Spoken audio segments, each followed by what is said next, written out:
Hello दोस्तों, आप सभी का स्वागत है हमारे नए वीडियो में। तो फ्रेंड्स, हमारा आज का टॉपिक है विटामिन। तो फ्रेंड्स, इसको हम कंसेप्ट और ट्रिक दोनों द्वारा आज समझेंगे, क्योंकि इससे एग्जाम में क्वेश्चन आपको इसके रासायनिक नाम कहाँ कहाँ से पाए जाते हैं, कौन से सोर्स हैं और उनकी कमी से होने वाले रोग, ये तीन मुख्यतः टॉपिक आपसे पूछ लिए जाते हैं।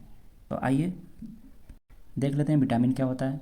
तो विटामिन्स ऐसे कार्बनिक पदार्थ होते हैं जो कि हमारे शरीर में ऊर्जा तो नहीं देते, लेकिन उपापचय क्रियाओं यानी मेटाबॉलिज्म को नियंत्रित करते हैं। विटामिन हमारे शरीर में रोगों से रक्षा करने का कार्य करते हैं। क्या फ्रेंड्स? रोगों से बचाव का कार्य करते हैं। विटामिन की खोज सबसे पहले हॉपकिंस द्वारा की गई थी, परंतु 1912 में कश्मीर फंक ने विटामिन का नामकरण किया, इसलिए इन्हें विटामिन का खोजकर्ता माना जाता है। तो किसे माना जाता है? अगर आपसे सवाल पूछा जाएगा विटामिन का खोजकर्ता, तो फंक आएगा। हमारे शरीर में लगभग 13 विटामिन की आवश्यकता होती है। आइए कौन कौन से हैं देख लेते हैं। तो फ्रेंड्स, यहाँ आप स्लाइड पर देख रहे होंगे कि विटामिन में भी दो प्रकार का विटामिन होता है। एक जल में घुलनशील होता है और एक वसा में घुलनशील होता है। तो जो विटामिन बी और सी होता है वह जल में घुलनशील होता है, और जो वसा में घुलनशील होता है वो ए, डी, ई और के। आपको सिर्फ इतना याद रखना है ट्रिक द्वारा कि वाटर वाटर और डब्ल्यू बी सी, यानी कि जो डब्ल्यू बी सी है, डब्ल्यू से वाटर हो गया, और बी और सी यानी कि जल में घुलनशील कौन कौन से हो गए? बी और सी। तो केवल आपको इतना याद रखना है कि जो जल में घुलनशील हैं वो बी और सी हैं, बाकी जो शेष बच जाएंगे वो वसा के साथ घुलनशील होंगे।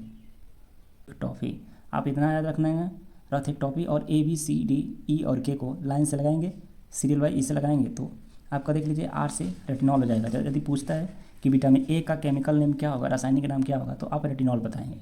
इसी तरह बी का थ से थायमिन हो जाएगा, सी का स्कॉर्बिक हो जाएगा, डी का कैल्सिफ्रॉल हो जाएगा, और ई का टोकोफेरल हो जाएगा, के का फिलोक्विनोन हो जाएगा। इसी तरह बी में हमारा होता है थोरा न्यू पैंट पर बसा, थोरा न्यू पैंट पर 5 बसा। तो B1, B2, B3, B5, B6, B7, B9 और B12। तो थोड़ा से आपका B1 का हो जाएगा थायमिन, फिर B2 का राइबोक्लोनिन, B3 का निकोटिमाइनिन या नियासिन, नियासिन आप याद रखिएगा, B5 का पेंटाथेनिमिन, और B6 का पायरिडॉक्सिन, B7 का बायोटीन, B9 का फॉलिक अम्ल और B12 का साइनोकोबालामिन। लास्ट में हम यह समझ लेते हैं कि जो जल में घुलनशील हमारा बी और सी है, जो जल में घुलनशील बी और सी है, तो इसकी खासियत क्या है कि यह प्रतिदिन भोजन के रूप में लेना आवश्यक होता है, क्योंकि यह यूरिन के द्वारा शरीर से बाहर निकल जाता है, इसलिए हमें इसकी ज़रूरत पड़ती है प्रतिदिन। और विटामिन ई, डी, ई के यानी कि जो वसा में घुलनशील हैं, तो इनका यह विशेषता होती है कि अवसीय उत्सक यानी कि फैटी टिश्यूज़ में संचित हो जाते हैं और हमारे शरीर में बहुत दिनों या महीनों तक रह सकते हैं।